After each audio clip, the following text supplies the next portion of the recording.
สบายดีพี่น้องสบายดียามเช้าป้าตัวน้ำหมอกลงจุดเปียกเปิดนี่ก็มาติเก็บวาวพี่น้องเอ้ยตกแล้วปล่อยวาวไว้กลางคืนตื่นเช้ามาก็ต้องเก็บนิ่งคากะลีลมน้ำหมอกลงจนเปียกเบิดพี่น้องสังเกตบางว่างเขาจนเปียกเบิ่งดูเนาะโหเปียกคากะลีเลยเปียกคากะลีตัวน้ำหมอกลงแหงแตงโมเขาเป็นอะไรเด้ตะเว้นกำลังขึ้นพี่น้องครับแดงๆนะนี่คือตะเว้นเนาะเย็นจ้อยๆเลยเด้เด็กๆก็เตรียมไปตลาดบ้านน้อยปังตลาดนัดซื้อไข่ว่าไข่เบิดแล้ว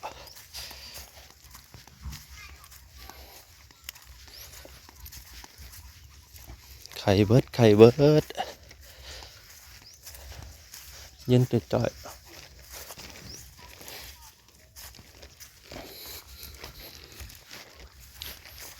ป้าแต่พี่น้องควันอยู่แน่น้องเดี๋ยวพาไปเบิ่ง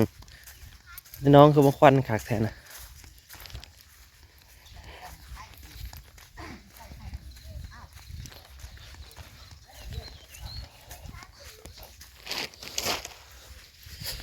ป้าเถอะควันเนาะควันทีบเลยอื้อหือน้ำฉันออกควันเนาะมันหนาวถึงได้แหละโอ้ตรวจเลย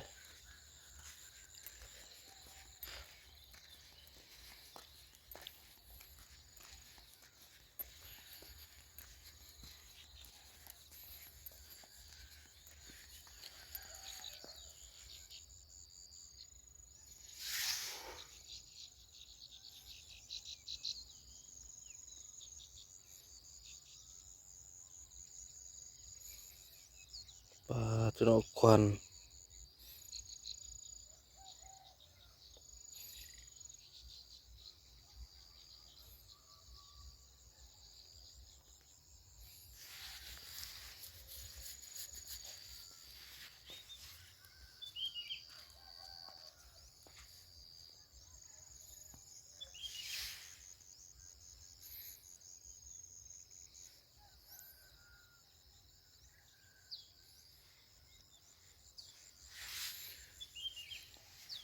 ลงแห้งวันนี้หมักโม่เขาจะเอาที่ล่ามเครือนะคือโอ้ย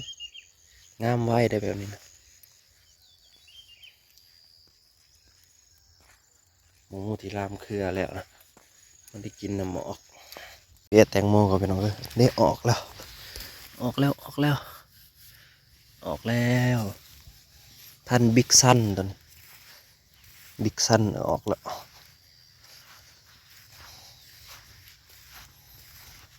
มันก็ออก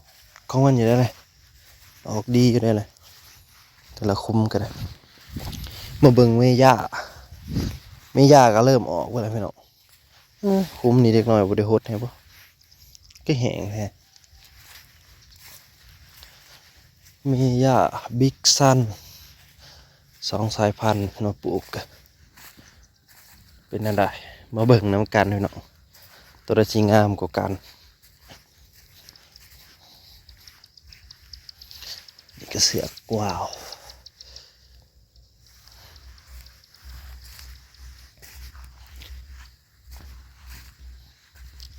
ว่ากำลังออกเนาะใกล้แต่น้ำหมอกตกแห้งมันก็สุ่มเลย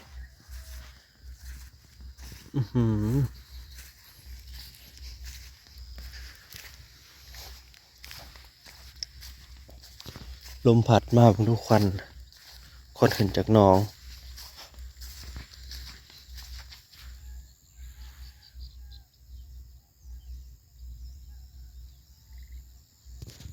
ลูกหมกโม่เขาน้ำถ่วมหมดแท้นี่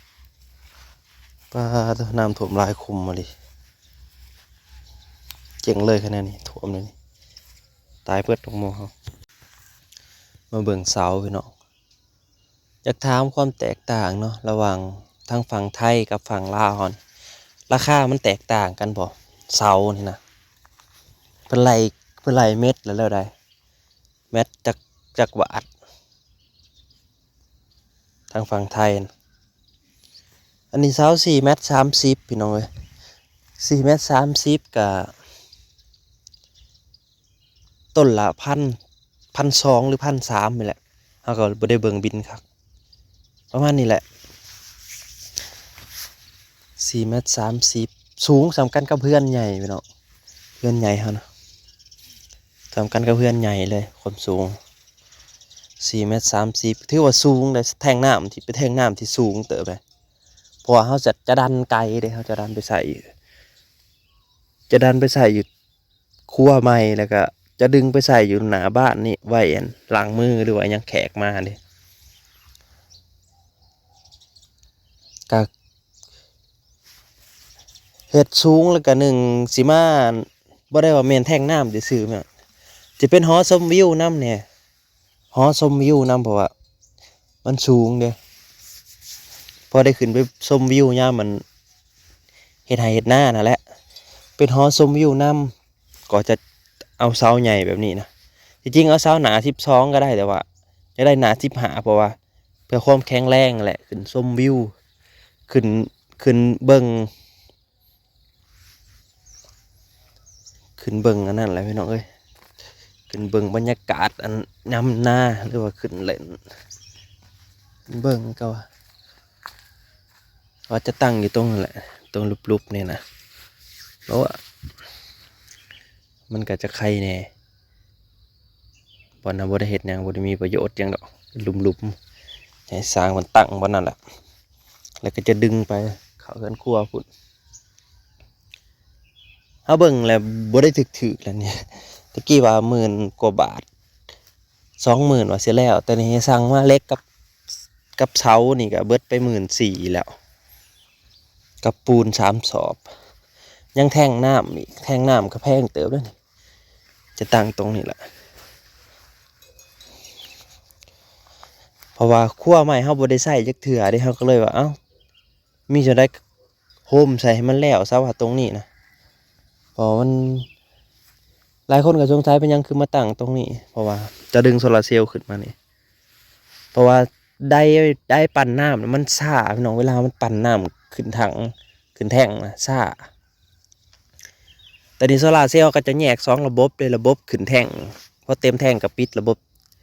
ก็จะเอาลงน้องหรือว่าไปใช้ก็ได้จะแยกไป2 ระบบว่าสร้างเพิ่นจะมามื้อนี้หรือมื้ออื่นนั่นแหละใช่ไหมเพิ่นจะแถวนี้แหละบริเวณแถวนี้แหละที่จะเฮ็ดพอมีแท่งแล้วจะต่อระบบน้ำหยศใส่ต้นมะพร้าวเพราะ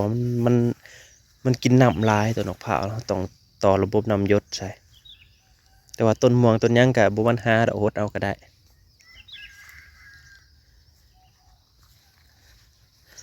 ว้าสวนพักกันนะพี่น้องผู้ใดฮู้ก็คอมเมนต์บอกกันเด้อพี่น้องเฮาก็อยากฮู้กันว่าราคาเสาปูนทางฝั่งไทยนั่น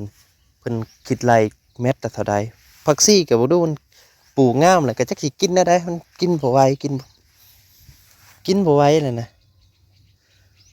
แต่ว่าพักก็คือว่ากินปลาเผายามใดก็คือสิบ่ได้ซื้อเลยพักสลัดเบิ่งดูพี่น้องเต็มนานคักอะลีเบิ่งมักเล่นพี่น้องสีดหมากดกไป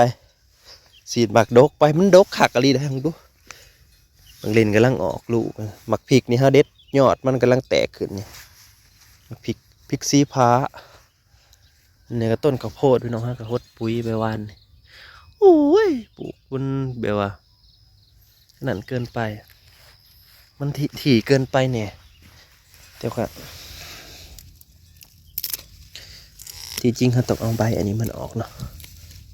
ข้าวโพดนี่ดูจังได้เอาใบหลุมมันออกบ่เอาข้าวหัวเอาใบหลุมใบน้อยๆมันควรเอาออกเนาะใบเหลืองๆมันนี่ยังมาสีดบกแล้วคู่น้องเนยเห็ดแห้งคักจิ้มมาอยู่น้องเนยใส่ป๊อด บ่จักหมากขาวหมากแค่พี่ยาวมาฮอดนอกพี่น้องเนื้อเห็ดต้นใดมันบ่ได้ก็ลกถิ่มได้แค่เหม็นเนาะดูนี่บ่ได้เด้มันน้อยเกินไปเลยน้อยแล้วก็ลกถิ่มน้อยเลยได้มันกินปุ๋ยแล้วแรงสิมาลกมันน้อยก็ลกถิ่มนั่นแหละแต่ว่าอยู่พวกนั้นปลูกบ่ได้หลายพี่น้องปลูกบ่ได้ถี่ปานนี้อันนี้ให้เด็กน้อยปลูกซอยเลยแบบว่ามันจำกัดบ่ได้เลยว่าน้อยว่าหลายเขาเฮ็ดโอ้ยจิ้มกันเลยบาดนี่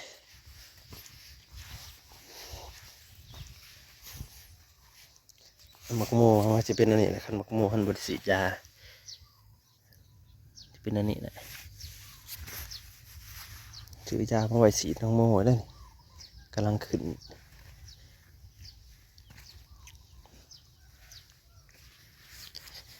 อุ้ยนอนลงเลย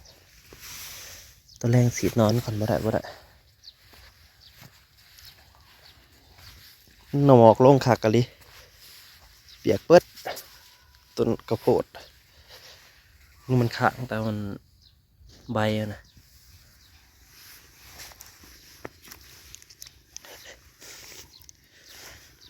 งบแทงน้ำนี่เขาคิดว่าอยู่ใน20,000ป้ายหมดแหละเบิ่งละพอมันสูงเลยถ้าเบิ่งความสูงเราไปน้องสูงขนาดเด้แต่พอว่าเขาจะดึงน้ำเนาะมันต้องเราสูงไว้สูงมันก็สูง4 เมตร 30พัง30เหลือ4 เมตร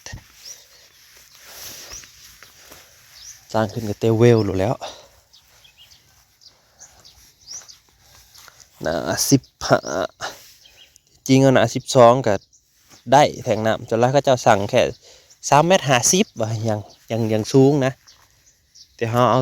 4 เมตร 30ไปเลยว่าดันสูงไปเลยพอกันใหม่พี่น้องให้เขาพูดในไลน์ที่มาหับส้มผู้ใดได้เบิ่งคลิปกับคอมเมนต์บอกกันเด้อพี่น้องเสาฝั่งไทย